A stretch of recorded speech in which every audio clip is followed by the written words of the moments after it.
Welcome back to SOS. These are conversations we're having about tough topics, about all things relationships. And today we have with us Scott and Shay Portman, and also Hart and Emily Being, covenant members here at Two Cities Church, and we're excited to join together to talk about how to talk to your kids about sex, dating, and marriage. So to start our conversation, just wanted to ask, are there anything you remember about your conversation with your parents concerning the birds and the bees? I think, my conversation, when I was 13, I have to reference Dumb and Dumber and make a Dumb and Dumber reference. But it reminds me of when, he's walking out and goes, "Big gulps, huh? Well, see you later."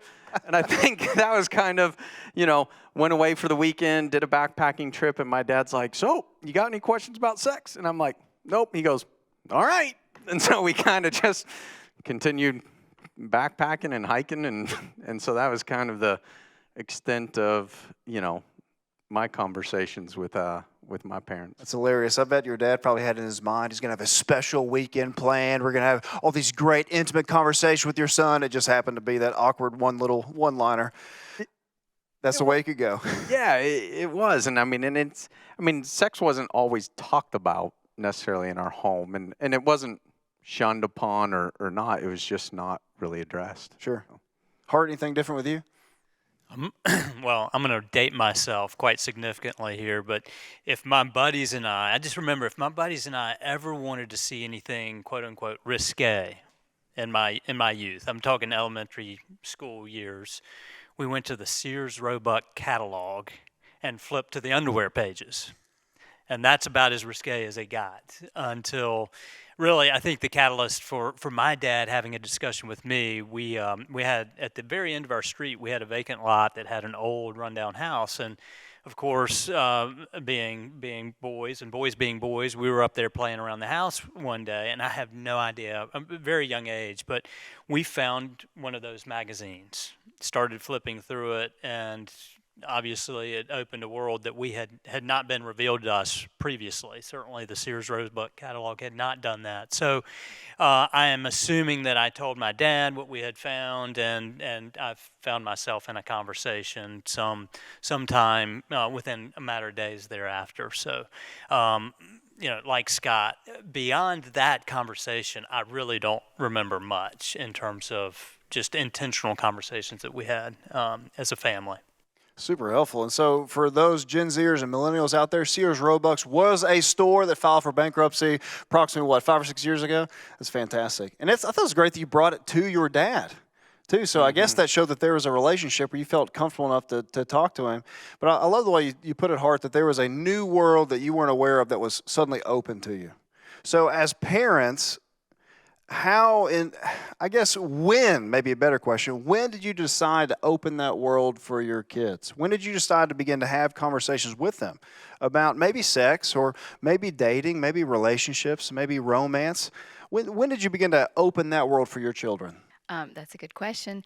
I had a friend, or I have a friend, that shared with me when my kids were young, that she had heard that you were supposed to start the conversation when your kids were pretty young, like 5 and 6. And you started it by talking about the flowers and literally the birds and the bees, right? And so I had, in trying to be just such a good mom, I was like, I'm going to do this the right way. And so I decided I was going to take advantage of this idea. And so we had a stray dog in the neighborhood, and he was real interested in a lady dog in the neighborhood.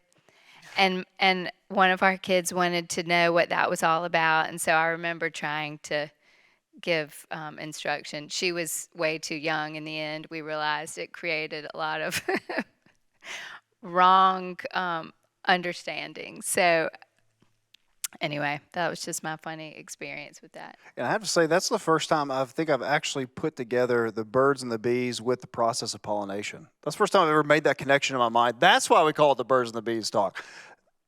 the light has been turned on. A new world has been opened. So if you don't have a stray dog in your neighborhood to tell you when it's time to start having that conversation, maybe for you, Portmans, when did you begin to open that world for your kids?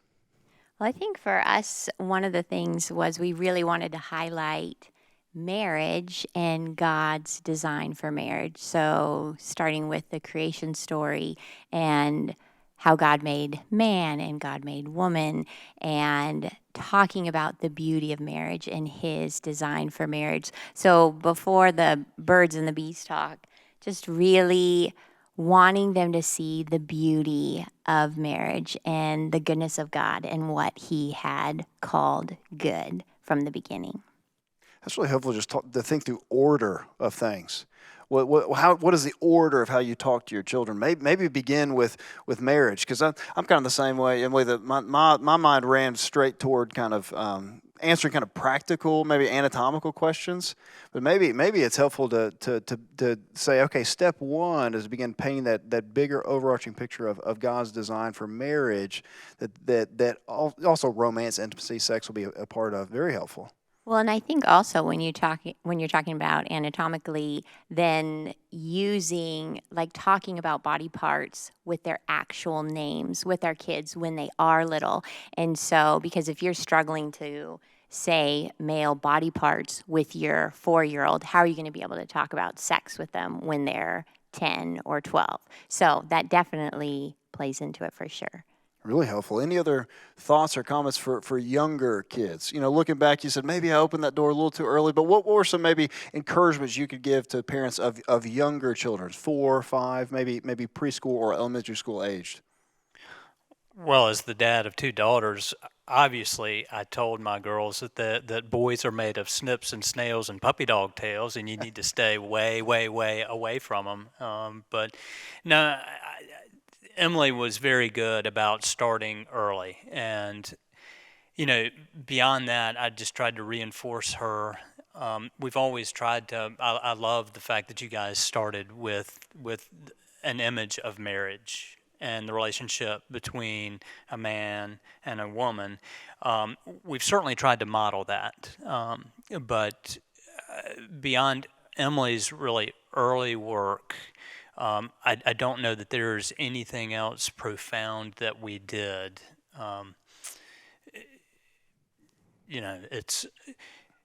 We've tried to be intentional along the way without being overbearing, if you will. Very, very helpful categories, intentional and early work. So, Emily, do you mind kind of providing some of that early work, some of the thoughts you had in your mind, and ways maybe you were thinking of how to be intentional? So I remember thinking they're going to hear stuff at school, and I want them to feel like Hart and I are the people that they're going to come to ask questions. I remember thinking we've got to give them the information they need before they hear it from somebody at school.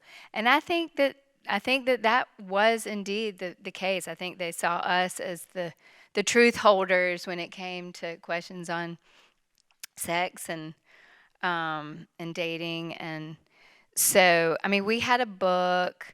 Of course, they get a little bit of education at school. So I guess I would try to follow up with any time they had stuff at school. I would use. I mean, I think when I had the conversation with our daughter that did not go well, I was like, okay, maybe I've been a little eager on this, and so then I tried to let it happen a little bit more naturally, and I tried to slow down a little bit.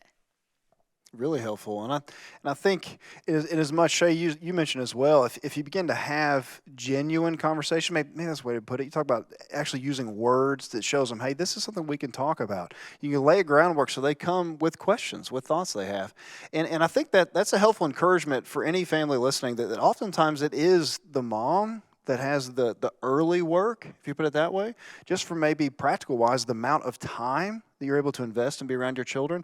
But maybe, Scott, what would that look like for then as the husband, as the father, to come in and support, to come in and reinforce, to come in and maybe shed some complimentary light to some of the work that Shay was already doing?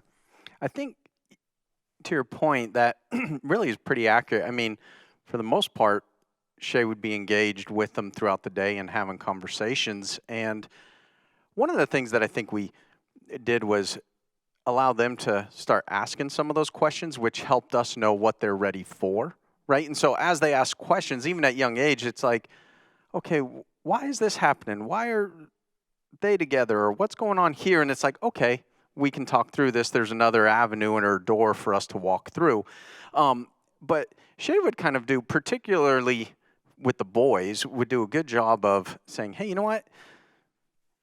One of the boys kind of asked this question, and I'd be like, okay, great. And so then it was my opportunity to follow up and saying, hey, you know what? Mom said that you guys were kind of having a conversation. You had this question.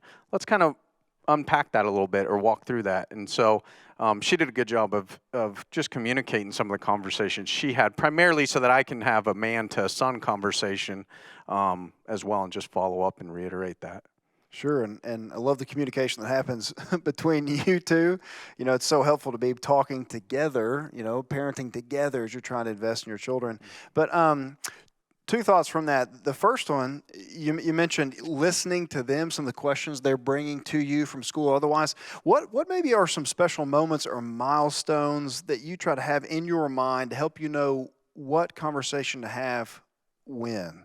So you're not opening up too early, too soon, about too much. Any types of questions that kind of let you know that your children are ready? Any other types of special moments or milestones that maybe gave you clues as parents that maybe now it's time to have maybe a little different of a conversation? Well, one thing we were talking for us, we're always praying, Lord, please show us if conversations need to be had. Please show us if a son or daughter needs follow up on something. And so we will do this thing with each of our kids. So Scott with our sons and me with our daughters for an overnight. And then that's where we have the birds and the bees talk. And so much more than that. And it's just a great opportunity for time with the daughters, time with sons. But the thing that was super cool is this one time with one of our daughters, I'm like, Scott, I think that she's ready. I think that we need to have our overnight, kind of like what you were saying, Emily, if they're in school or they're around different peer groups and you're thinking that they're going to be hearing about sex. And we want to, again, paint the beauty of sex that God has ordained for marriage and wanting them to get the goodness, right? And so I'm praying about this conversation with my daughter, maybe having it before we even go away for our overnight. Well, God, in his awesomeness, had our son ask me questions, and I'm like, okay. So I brought out this little picture book. It actually was what my mom had used when I was a kid. And there are chickens in it. That's what I remember when I was a kid. And so I bring it out, and I'm sitting there with my son, who's younger, and he's just asking questions, and we're reading through it. And the other kids are around, and they're just listening. And it was so conversational and such a gift. And that's why constantly just praying, okay, Lord, provide these opportunities. It's like you were saying, that they're casual and that they're everyday conversation. So, yeah. And I do think, like she said, we did have kind of an overnight and to really have an intentional time to talk through with them kind of and have an activity that we could do that's fun to not make it so like, oh, man, and they were super excited about the whole deal and the whole evening. But that also came at different times and different stages for the kids. Like our older ones were able to almost hold off a little later, but the younger ones get exposed to certain things sooner. And so I think, you know, ages could differ for families in different scenarios and different situations as well in terms of, you know, and age and order in which they come could kind of vary. So like our youngest son came kind of at a younger age than our oldest daughter, just because of the stages that they were in. Really helpful. A couple things, and we're going to get to you guys, but so two things are, number one, I remember somebody putting it this way, that that you don't get quality time without quantity time. And so I think just being intentional, okay, maybe it is intentional to have an overnight, just something special that they're looking forward to, that blocks off a big chunk of quantity time, knowing that at a point in there you want to be able to, have an important quality time with them. And then also just the casual conversation of it, just being appropriate, knowing if there's multiple ages of children in your home, being appropriate, but a conversation that others can listen in on. Because as the older child is kind of leading the way, the trailblazer, and understanding that it's going to be different for the kids that are kind of following their wake. This is very helpful. Bings, any thought, any comment to that? Just when did you know any sort of milestone, mile markers, anything you try to put in place about these conversations? Well, first and foremost, we've always tried to be the on-ramp to let our kids know, and we've reminded them time and again that we are the safe place for them to have hard conversations or to ask questions or to share with us things that they've been confronted with, whether it be sexual in nature or otherwise. And so I would say that's first and foremost. The other thing that we've been intentional about doing is that when an idea is shared, whether it be church or camp or other milestone moments, if you will, that we reinforce their listening around whatever that messaging might be. And I think Two Cities does an exceptional job about addressing and raising the challenges of our times. I also reflect on, I don't know when it was. I was probably an early dad, but somebody, it may have been a friend or somebody we had speaking to our small men's Bible study that I'm a part of, who talked about praying for the purity of your kids. And that was a light bulb moment for me that, hey, this is serious. And I mean, I knew inherently it was serious, but I'd never really, I keep using the word intentional. I'd never been intentional about praying for my girls' purity. And all of a sudden, that was a real catalyst for me to take this matter much more seriously. Again, and there have been some milestone moments. I remember our girls go to a little day school, and Access came and spoke. So a great resource. I think we'll talk about resources later on, but Access came and spoke, and they did a session with the middle and upper school at Calvary, where our girls are in school, and then they had a separate session that evening for the parents. And that was another on-ramp for us to have a more intentional conversation with our girls. And there have been a variety of occasions like that. But, at a basic level, just being that safe place, having our girls in church, that's something else that they would, I think, refer back to in certain matters, hopefully, sexual conversation being one of those, where the fact that we were in church on a regular and consistent basis provided them with a language and an opportunity to bring up some of these things and have more of an awareness. And what a convicting reminder as parents to, if you were to say, prioritize or place an importance in your children's purity. Make it your role. See it as your responsibility to lead and to protect and to feed and all those different things. And what a convicting reminder too, when Shay was talking about that, just the importance of prayer. It's funny, we get into my questions on practical things to do and what are the 10 tips and what are the resources you need to do. And it's like, it actually helps to pray to the Spirit of the living God that He would bring to mind. It really helps to be and to pray and beseech the Lord on behalf of our children for their purity. It's like, yes. What an incredible reminder to put it a part of our relationship with Christ, the well-being of our kids. That even includes this big important piece that is purity.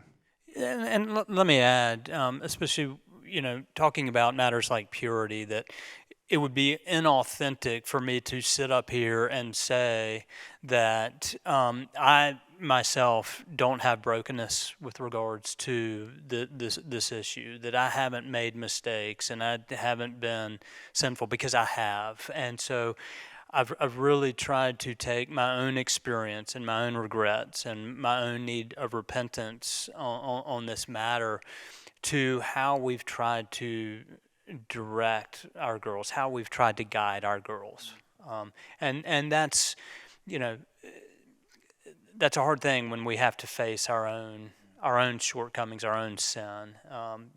in trying to direct our children down a better path. Really just a great reminder too that often Satan can try to use that guilt of our own failure for us not to be proactive, to step in to set up healthy boundaries, or to try to help others pursue where we've fallen short. Just a super helpful reminder of grace. And so to that point, with the different either personal journey or even just looking at the world around us, and the need for parents to lead, and the need for parents to be proactive, the need for parents to put up boundaries, what are maybe some helpful practical tips for how to try to keep your house a safe space? Yes, for conversation, but also try to keep some of the things out. Boundaries to put in place to where your kids are set up in a place of protection in the home.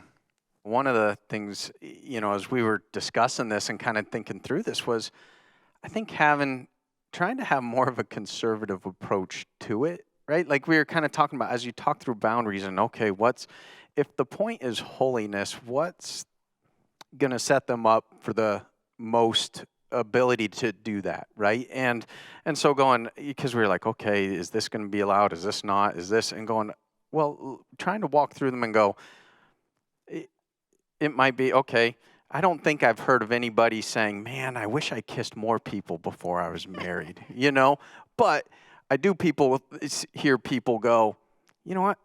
I wish I probably didn't go that far, right? And so kind of walking them through those type scenarios of going, okay, what is the end game and what's the goal? And I think that's one of the things as we approach these conversations too, is understanding we want our kids, the end goal is their relationship with the Lord, and purity's part of that, but we want purity to be an outcome of, I want to please my Father, right? And so just getting them engaged with their relationship with the Lord and not a to-do list, but going, man, how do I set myself up to please my Father, right?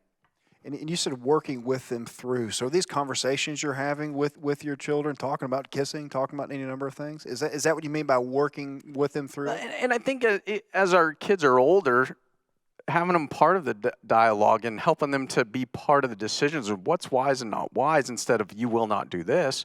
But do you think this is something wise as they start, 15 and 16, and they're able to start making some decisions and going, is this something that you feel is wise and feel that this is going to honor the Lord, and have them be a part of those conversations? And I started to smile when you were asking that question, because we had this conversation. Scott was saying that, oh yeah, we've talked with our kids about dating and when they can date and not. And I'm like, I really don't think that we've had that conversation. So he was gone hunting, and I went into the girls' room and I was like, so what have we told you all about dating? And they just burst out laughing. They're like, you haven't told us anything. And I'm like, okay, note to self, we need to. But it was so great, because then I just plopped on the floor and we just had this conversation. And like Scott was saying, so much as they're getting older, like when they're young and we tell them the parts of the body and we give them all those facts and the whats, and then they start to ask the whys. And so then this conversation with them, that we're not just fully pumping them with the information and what they need to do, but now this conversation and, okay, like Scott's saying, how is this going to ultimately draw you closer to your Heavenly Father? And so asking them and bringing them in to be a part of it. I love just the kind of lowering the pressure to where it's like, hey, have we talked about this? No? Okay, well, roll with the punches. Yeah, let's go with it. Because life very rarely works out in our systematic plan we have in our heads or on our graph papers, but it's just, okay, well. Well, and sometimes you think you have. Yeah. Right? And it's like because you walked away from a service and somebody mentioned it, and then they mentioned something and said, yeah, I think that's a good idea. And like, yeah, we talked about it. And then, but so I think it's. Talk with your kids. Very helpful point. Yeah, talk with your children. Very good. Bings, any thought you have with boundaries or with how to guide your children through what and why, and maybe rules you set up, or any thoughts on that path? Well, I mean, just practical rules. We have 2 daughters, so it was like Hart was always really big on, you're not going out with anybody until I've met him. Like he needs to come inside and shake my hand. And I mean, that was, I mean, it made our daughters like super uncomfortable. But you know, it has to be done. They need to know that behind that girl, there's a mom and dad that loves her, and she's precious to them, and you need to take good care of her. But so I mean, just that as one just practical thing, just meeting the person that you're going out with, that this daughter's going out with. But I mean, other just rules for dating. Just you know, we're always going to be in the house if there's a boy there. I mean, period, the end. Well, and again, speaking from the perspective of a dad of two daughters, talking to them about what it means to be a gentleman and their expectations for how a young man should treat them. And also, planting the seed that if they ever found themselves in circumstances, it doesn't matter where they are or what time it is, we're only a phone call away. And hopefully they never are confronted with anything that's inappropriate or uncomfortable, but we wanted to prepare them that that is a possible outcome, that they have, again, an on-ramp for help, but also that it's important to have friends who will support you and get you out of difficult circumstances. But, going back to sheltering our kids, I think today it's, in some ways it's easier, in some ways it's much, much harder. In some the easier part is we cannot shield our kids from everything. It's coming at them from all directions, and social media and TV and what have you. So the easy part is we're almost forced to have the conversation at some level. The hard part is it's coming at them all the time, and it's so accessible these days. I think it's been challenging to feel like we were shielding enough, but allowing to let live in this world we live in today, and equipping them to know the distinction between right and wrong, appropriate and inappropriate in this world that's always coming at you.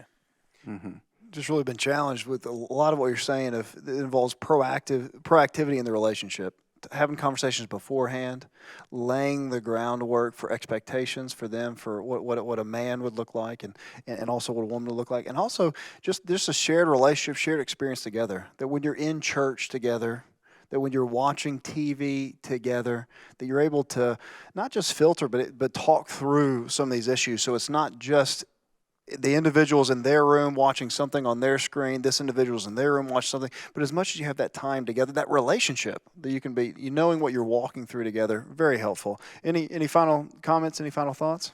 No, along those lines, I think it's helpful to do two things when we're watching things. That's kind of, as we watch through it's a show or something, to kind of explain. Sometimes, like, we just watched kind of a kid show the other day and just put it on pause and was like, do you see how they're trying to normalize that? And do you see how that's kind of outside of the way God designed things? And God designed marriage between a man and a woman, and it's really not according to how he designed it, and kind of walk them through that. And I think the other thing too is also to walk them through how, in those situations when we are watching things, how our world tries to glorify sin, and it's so it's not, but painting more of a real picture, right? And I think there's because so much of what's portrayed on the screen is a glorification of sin and not the downfalls and not the brokenness that ensues from that.